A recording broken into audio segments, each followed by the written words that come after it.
Hello अच्छा नमस्कार, कैसे हैं आप सभी। आशा करता हूं आप सभी लोग अच्छे होंगे। दोस्तों, आज के न्यूज़पेपर की ताज़ा अपडेट है। पुलिस में जो भर्ती बच्चे होते हैं उनके लिए सुप्रीम कोर्ट ने और कड़े निर्देश बनाने के लिए बोला है। यहाँ आप लोग देख रहे हैं, पुलिस में भर्ती के लिए उच्च और कड़े मानक लागू होने चाहिए। सुप्रीम कोर्ट, क्या अभी जो मानक तय किए गए हैं वो कम हैं, वही बतेरे हार्ड हैं, वही बतेरे कड़े हैं, लेकिन सुप्रीम कोर्ट ने बोला है कि उच्च और कड़े होने चाहिए। देखिए, कहा आपराधिक मामलों में बरी होने से कोई स्वतः नियुक्ति का नहीं हो जाता हकदार। ये कहा है, आपराधिक मामलों में यदि कोई बरी हो जाता है तो वो नियुक्ति का अधिकार या नियुक्ति का हकदार नहीं हो जाता। पूरी डिटेल देखते। सुप्रीम कोर्ट ने कहा कि पुलिस बल में भर्ती के उम्मीदवार के लिए अन्य संगठन की तुलना में उच्च और कड़े मानक लागू होने चाहिए। जस्टिस हेमा कोहली और जस्टिस राजेश विंदन की पीठ ने अपने एक फैसले में कहा कि आपराधिक मामले में किसी आवेदक को बरी करने से उम्मीदवार स्वतः भर्ती का हकदार नहीं हो जाता।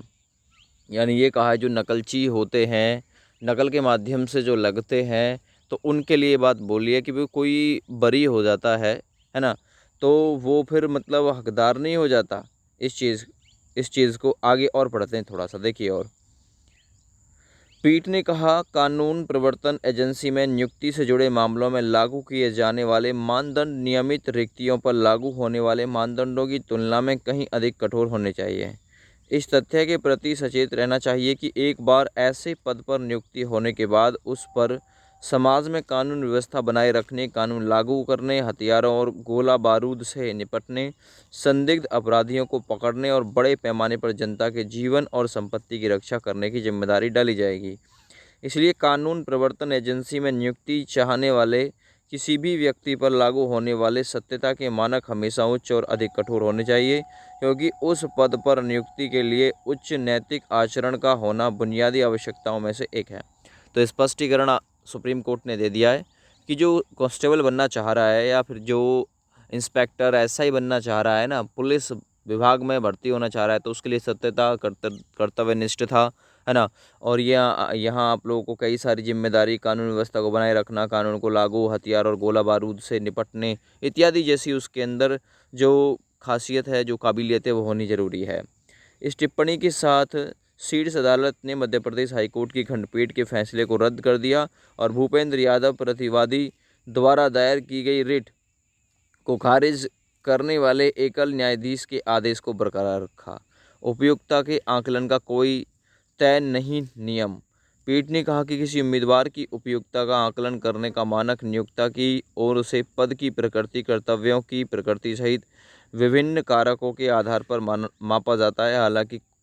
हालांकि कोई तय नियम नहीं बनाया जा सकता। पीठ ने यह भी कहा कि नियोक्ता के पास उम्मीदवार की ओर से किए गए खुलासों से सामने आई कई चूक पर निलंबित करने या माफ़ करने का विवेक अधिकार है। ऐसा करते समय नियोक्ता को विवेक से काम लेना चाहिए। पद जितना ऊंचा होगा, लागू होने वाले मानक उतने ही कड़े होने चाहिए। तो स्पष्टीकरण साफ दे दिया है, ठीक ना। आपराधिक मामले में निर्दोष ठहराए जाने की दलील में कोई मेरिट नहीं लगती। तो ये बात स्पष्ट यहाँ बोली है और आप लोग इसे देख लीजिए। स्पष्टीकरण साफ दिया है कि जो कानून में भर्ती होना चाह रहा है ना, उसके लिए गुंजाइश की कोई जगह नहीं होनी चाहिए, यानी माफ़ी जैसा वर्ड डिक्शनरी में नहीं होना चाहिए। तो ये और भी ज़्यादा कड़े निर्देश जो है वो लागू करने के लिए सुप्रीम कोर्ट ने बोला है कि अगर देखिए, यही तो पुलिस विभाग ही तो कानून का एक तरीके से संचालक मानोगे आप इसे, यही तो निगरानी करता है, यही तो कानून के जो मतलब अधिकार होते हैं उनका पाठ पढ़ाता है जनता को। तो यही बात बोली है और आपके सामने अपडेट है, आप लोग इसे ध्यान से पढ़ लीजिएगा। वीडियो को ज़्यादा से ज़्यादा शेयर कर दीजिएगा ताकि सभी को पता चल सके, नई भर्तियों पर भी ये नियम लागू हो सकें और पुराने जो कैंडिडेट भर्ती हैं उन पर भी ये नियम लागू हो सकें। वीडियो को शेयर कर दीजिएगा। जय हिंद।